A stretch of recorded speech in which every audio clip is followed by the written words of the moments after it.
Mulvey was trained in a place called Curris on the east coast of Scotland. That's a priory. Now the prior kept a little pet bird, and some of the other monks killed this little bird, and then they tried to blame St Mungo for it. Now according to the legend, they said he took the body of a little bird in his hands, and he breathed on it, and he brought it back to life again. Right, University, and on the side of the building back to your right, there's a big mural. This mural depicts a contraption known as the Land Bridge, and well, on this thing, the students were taught the principles of nautical navigation. Strathclyde is Glasgow's second university. It was dated in charter in 1964. Previously it was known as the Anderson or the Andersonian Institute, and it can trace its history all the way back to the 1790s. At one time, James Young worked there. Now, James Young is known as the father of the Scottish oil city. Stop number 3. This part of town is known as the Merchant City because back in the 18th century there was a wealthy merchant called Adam Smith. He wrote a famous book, The Wealth of Nations. He's known as the father of economics. Now at this time they used to go to this building called the Tontine. Remember I pointed out the Tontine Head? There was 4 Tontine heads at one time part of this building. That was one of them. And well, in this Tontine building there was a Tontine coffee room, and Adam Smith would go in there and put the newspapers out for the tobacco laws and stuff, so we'd drink coffee and smoke tobacco, talk about business. Well, right here in Glasgow, Adam Smith must have developed many of his ideas on economics. Now just to your right hand side there's a tall tower with a blue clock face, and this is the Tolbooth Steeple. It's built in 1626, one of the oldest buildings in the city. At one time it was part of Glasgow Town House or Town Hall, also court and jail. Now something was knocked down in the 1920s to ease traffic congestion. Now this isn't the original Mercury Cross. That was knocked down in the 17th century. This one was built in the 1920s by a lady called Edith Burnett Hughes. She was in fact one of the first female architects. Looking ahead to your left hand side, we can see another mural on the gable end and yet another approaching tenement building. Now this is a mural of the comedian Billy Connolly, and it's one of 3 murals put up around the city a couple of years back. Celebrating this weekend market, stop number 4. The market is open today. It sells electrical items, clothes, food, you name it, the bar sells it. There's stop number 4.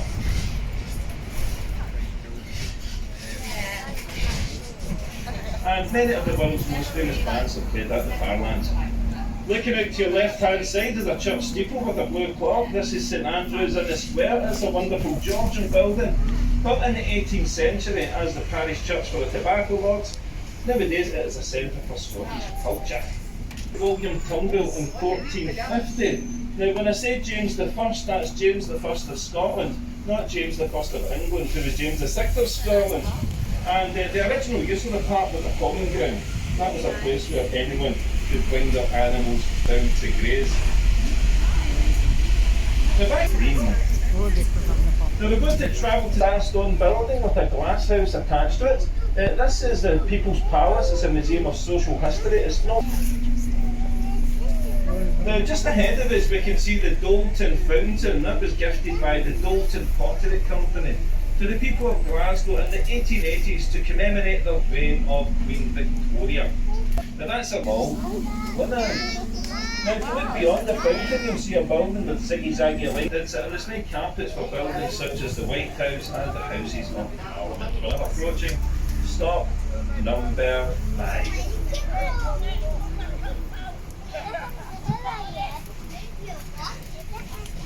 I was talking that day.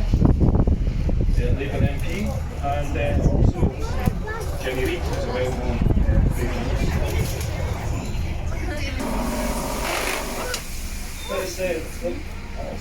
St Andrew's on the Green, but it's also known as the Whistling Kirk. The Whistling Kirk was the first Episcopal church to be built in Scotland since the Reformation of 1560. That's when Scotland went from being a Catholic country to a Protestant one. Now, so if you look on your right hand side, that's the Whistling Kirk, the first Episcopal church in Scotland. Now, the official religion in Scotland is Presbyterianism, and it used to be a very puritanical religion. They didn't even have musical instruments as part of their worship. I think we're worried you might enjoy yourself a bit too much and go and commit a sin or something. And well, the Episcopal Church is kind of like the Church of England in Scotland. They liked a good time. They get a church organ installed in their church. And the bells of the organ made a whistling sound. That's why locals know it as the whistling kirk. Kirk's a Scots word for God's church. Now coming up, folk, on your right hand side is a big neoclassical building with a Scotland flag flying above it. This is Glasgow's High Court. This is where all the murder trials take place. Now here in Scotland we have a separate legal system from the rest of the UK, and under Scots law, unlike anywhere else in criminal trial, there could be three verdicts. You could be found guilty, you could be found not guilty, or you could be found not proven. Now not proven, that means that we know you did it, but we can't catch you. So your reputation. Now coming up on your right hand side there's a bar called the Cliffer, and it's a fantastic bar. I could recommend it highly enough. But if you look back to your right hand side, look right back to your right onto the wall there, and there's a big mural. Okay, now this is a mural of Charles Benny Mackintosh, famous Art Nouveau architect, designer, and artist even. And well, he was largely responsible for what is known as the Glasgow style or Glasgow. Coming up on your left hand side there's another bar I'd recommend called the Scotia Bar. It's going to be the oldest bar in the Triangle. There's people went missing, never to be seen again. Okay, next stop is stop number 6 for the Phoenix Shopping Centre, stop 6. 1906, a 60 gate to your right, you will see a church steeple with a blue top crest. Now this is the Tron steeple, at one time part of the Tron Church. It's a 17th century building. It's a peachy colour. Tower there. On your left hand side we have Marks and Spencer's, the Houses of Parliament, the Church, the Royal Fort. It's still spoken today by around 1.5 million Scots. Okay. Down to your left hand side is a doorway with two lanterns above it. This is the architect there ever was. Now the trades hall was a kind of early to what was known as the 14th incorporated trades of the city. Now part of the reason for this was after the Second World War we knocked down lots of slum tenement houses, then started building new things outside the city such as the school Hyde and Hunter places like that. But now there are lots of immigration. Now then to your right hand side you'll see a shop with scaffolding around it and a big white eagle emblem. Now that's Emporio Romani, and this is the only Romani store. You see that there's a statue of the Duke of Wellington sitting on his horse Copenhagen. And you might have noted that the Duke was split Fort St Vincent Place, stop number 7.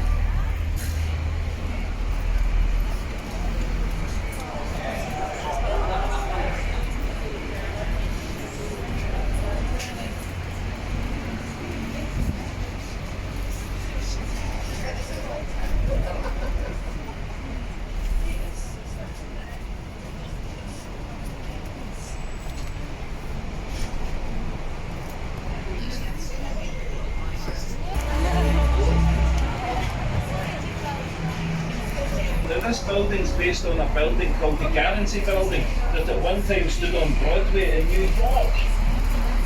Now we have quite an ornamental ironwork entranceway at Glasgow Central railway station.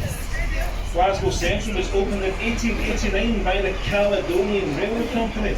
Now, here in Scotland, they are very good at inventing things. It was a Scot who invented the television. The building was umbrella to the right.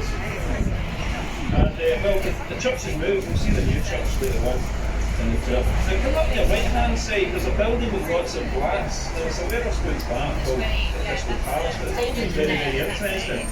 It was built in 1855-56, and you could say it's a predecessor of the skyscraper. It uses plate glass, not prior to this time, you glass in smaller pieces. And it's also an iron frame building, so the architects exploit both of these technologies to maximise the natural light getting into the building. Coming up on your right hand side is a nightclub called the Archies. It's a well-known nightclub in the city, and on the left you'll see a mural depicting the people associated with the nightclub.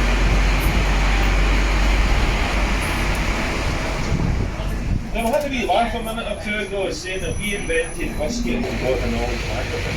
So whisky has to date around about that time. Now you might fancy a wee dram here, so what you see is slanger bar. Okay? Now slanger bar, that's Gaelic, it literally means wee dram. So next stop, stop number 8, for Glasgow Central.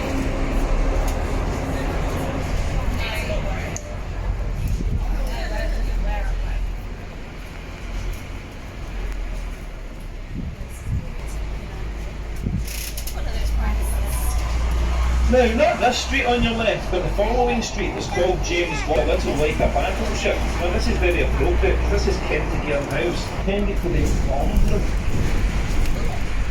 So next stop is stop number 9 from the Glasgow Marriott Hotel. Stop number 9.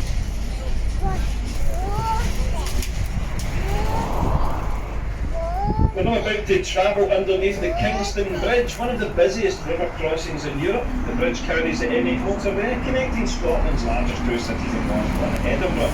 Well, when the bridge was built in 1970, it was only designed to carry up to 120,000 vehicles per day. However, by the 1990s, it was carrying in excess of 150,000 vehicles per day. This all took its toll and the bridge suffered subsidence. Now, there was talk of the bridge getting knocked down, but this didn't happen. Well, what did happen was quite remarkable. We got 128 great big hydraulic jacks, and they literally lifted the whole bridge up. Remember the mural of St Mungo, the Robin's Finger? That's by the same artist, okay, Smith from Australia. And this mural's called Swimmers and Divers, and it's primitive names. And looking ahead to your list, stop number 10 for the Clyde Arc, stop 10. Now, if you look to the south rotunda, and come up on your right, there's an identical building in the north rotunda, and I'll tell you more about them in a second. We're now approaching stop 10. The original Clyde Tunnel. At one time there used to be 3 tunnels underneath the river, 2 for traffic and 1 for pedestrians. The Finiston Crane built on the river, very much a reminder of our shipbuilding past. Its intended use was to load boilers, Scottish television, and just a little down the riverbank there's a big glass building with a white satellite dish on top of it. This is the headquarters of the BBC in Scotland. We're now approaching the stop number 10 for venues for shows and for concerts. 12,000 people.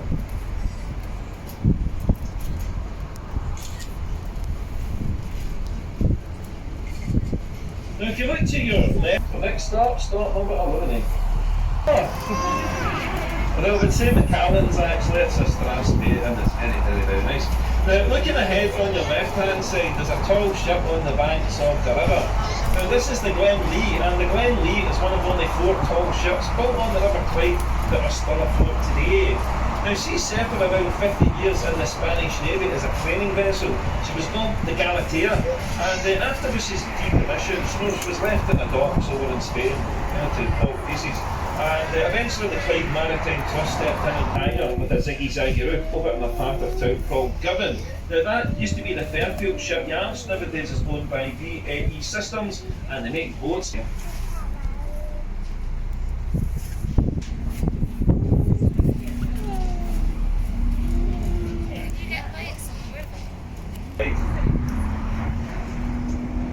if you look ahead to your right, back towards the Glasgow Tower, we can see a boat sitting at the foot of the tower, but the Scottish Parliament was reconvened for the first time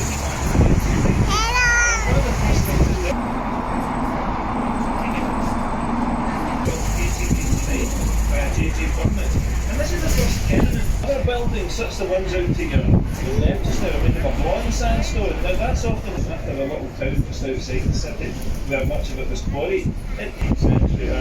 But the Irish tend to settle down on the south side of the east end. 13 for the old schoolhouse, stop number 13. Coming up on your left hand side. That's the original entrance took place in the crypt of the cathedral. The first Protestant buildings were located. Yeah, so the university moved over here to the West End in 1870. And well, there's a building coming up on your left-hand side called the Pier, built in 1870 by a George of the University. And on the gates you will see the names of many of the illustrious people. Of Adam Smith on there, they wrote the book The Wealth of Nations, Father of Economics, of James Watt, the Joseph Ahead. But they haven't learned the story, eventually should get his name on the gates too. Now James the century, he couldn't find a medical school in America.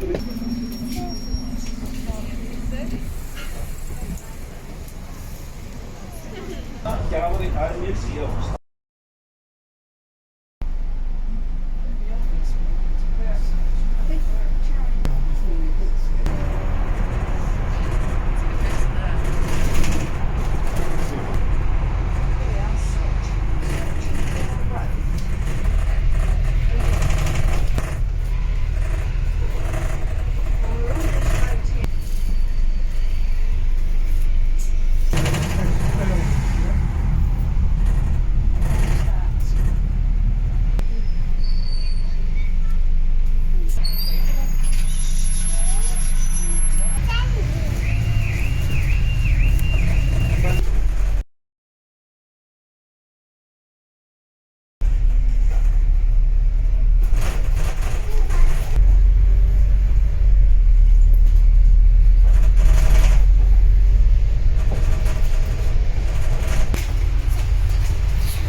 Here to your left hand side is the Nautical College, right of the old Blackpool Inn, and this is where Robert Burns, when he came into the city, spent his time. And the building on the corner in its day was a bank. As you turn round over the entrance of the bank, you get a great statue. Glasgow is a city here in the city centre. You look up at some of the fine buildings that we have. Outcry gave in, and this has now become an iconic landmark in the city. In the late 1800s as a bank. So this stop is stop number 7 for buildings because they were filming Indiana Jones. It's a spiral staircase that will take you to the top, and it's the mushroom top designed by Charles Rennie Mackintosh.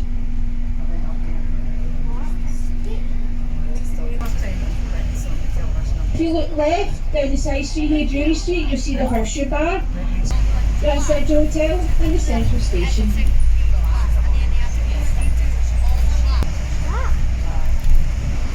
This was born in the East End of the city at 153 years. When they would meet their friends, to ride up. Building, and it holds all the personal records of all the servicemen serving in the British Armed Crusade Safe Mungo. So they stop, but now they stop number 9. It goes from Green in the west 1970s, all the shipyards, dockyards, steelworks. For those 2 weeks, and thousands of people would be lined along the front here to take a wee Clyde pupper or steamer boats, as we say in Glasgow, for a wee trip down the water, or in proper English, a small trip down the water to do these holiday locations like the new Rossi and Lags. And if you look at the River Clyde now, she's a lot quieter than what she used to be at this point. She would have had ships docked at both sides, sailing to almost everywhere in the world, with a lot of trade as well coming in. And a lot of Scottish immigrants left for the Americas, Canada, Australia from along the banks here of the River Clyde. And coming up on the left hand side, just past the block of flats, there's still reminders about the ships used to dock here and also on the south side of the river. In front the Clyde Arc, or the Squinty Bridge, as we like to call it. So this stop coming up is stop number 10 for Hilton Garden Inn Hotel, Campanile Hotel, the Radisson Reg Hotel and Queenside Kitchen. So this stop is stop number 10. We're